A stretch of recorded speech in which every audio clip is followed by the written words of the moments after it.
Hello, my crafty friends. Well, today we are going to do some focused ink blending. And I have 4 different card ideas that I want to share with you that feature this technique. Hi, it's Lynn Dunn from Stamptastic Designs. Thanks so much for joining me today. In this episode of Stamptastic TV, I have 4 different card ideas which feature this focused ink blending technique. Now, the cards in this video feature the Spotlight on Nature bundle from Stampin Up.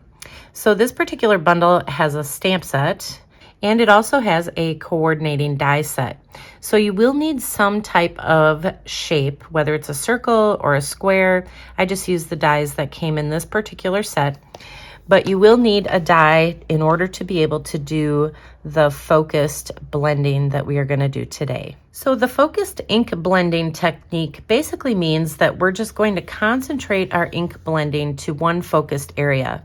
So for this particular card, you can see that I concentrated the yellow and the purple ink blending in this circular shape. So let me show you how I created this. So the first thing I did is I cut a 4 by 5 1/4 inch piece of white cardstock. And this is actually the size cardstock that I'm going to be using to create my card. So basically what you're going to do is you're going to take some type of shape. I'm just using one of the circle dies from the Spotlight on Nature stamp set. But again, you can use circles, squares, rectangles, anything you want to use. And so I just ran this through my embossing machine just to cut out the center of this piece. And this is going to be used as a mask to do our focused ink blending. Okay, so now that we have our mask, we can go ahead and start our ink blending. So I have the same size piece of cardstock here. I have a 4 by 5 1/4 inch piece, which is the same as this piece where I cut the mask. And basically I did that because then I can easily keep these 2 pieces together, and I know exactly where my ink blending is going to go on the piece underneath. So that's why I just cut them at the same size. You don't necessarily have to cut them at the same size, but it makes it easier to know where your ink blending is going to go. So I will be using Lemon Lolly and Fresh Freesia to do our first ink blending here. And basically what you're going to do is just add color in this spot where the circle is. So this is going to serve as a mask, as I said, and we're just going to bring in some color. Now keep in mind you can use any colors that you want, and you could just use one color. I could just do this all in yellow, but I'm actually going to add 2 colors on this one. And so now we'll just bring in some purple. And when you do your ink blending, just kind of go off the paper first and then onto the project. It tends to blend the ink a lot better, and you see less of those kind of streaky parts. Okay, so now that we've added our ink to the center, you can just peel off this mask, and then you can see underneath just the pretty little ink blending pattern that we have. So now we can go ahead and we can add our stamped image. So I'm just using some early espresso ink.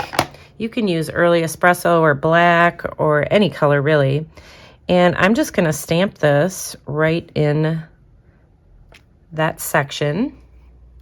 And it just really highlights the image very nicely. And then you can just go ahead and add a little greeting. So I'm just going to add a little greeting off to the side. So that is all there is to it. And you can use any stamped image. You don't have to have the image that I'm using. And then you just go ahead and you add this to a card base. So I am using Fresh Freesia for my card base. So it's just a standard card base.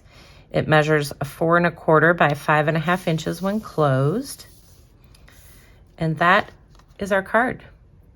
Now you can also do this same type of ink blending on the inside of the card, and you can kind of decorate one of the corners of the inside of the card just to create a fun look.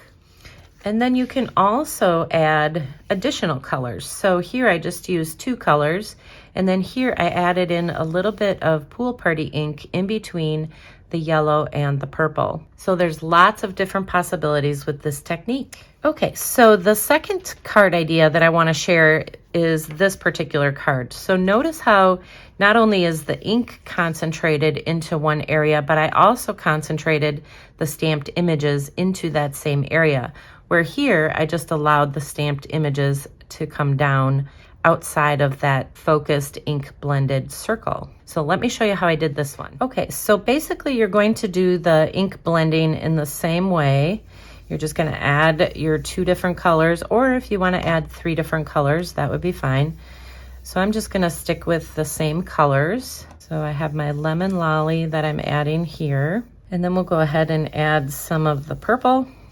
And then once you have it blended the way you want, then you're going to add the stamped images. So I'm going to use the same flower, and I'm going to leave the mask in place, and I'm going to stamp the flower just down a little bit. And then I'm going to add the butterfly up towards the top here. And then when you take back your mask, you can see that the images stayed within the circle shape. So now we can go ahead and use this to create another card. All right, so now I'm just going to add my little greeting. And this time I think I'm going to put my greeting up towards the top. And then we'll just add just a couple little elements to this card. I'm just going to add a 3/4 inch wide piece of embossed white cardstock. So it's 3/4 inches by 4. And then I'm just going to add the whole thing to my fresh freesia card base. Now you don't have to jazz up your card. You can use it just the way it was. It's beautiful either way. You know, it's beautiful with just a little bit of texture on it, and it's beautiful just all by itself. And now I'll just add a couple of rainbow dots here down on the bottom. And that is basically all there is to it. And of course, you can also use a variety of different colors. So here I just used the yellow and the purple. Here's where I added in a little bit of the pool party. Just gives you a little different look to the card. And then here's just another way for you to just kind of decorate the inside of the card using, you know, the same colors that you used on the outside of the card. So just lots of possibilities. So I hope you have fun with this technique. Okay, so there you go. Now you have some fun ways to incorporate the focused ink blending technique in your card making. And if you enjoyed these card ideas, feel free to download the printable tutorial. You can find the link in the description below this video. Thanks so much for joining me today. If you enjoyed this video, please let me know by liking it and sharing it with your friends. And leave me a comment below to let me know what you enjoyed most about the video and the cards shared here today. Have a fun and creative day, my friends. Take care.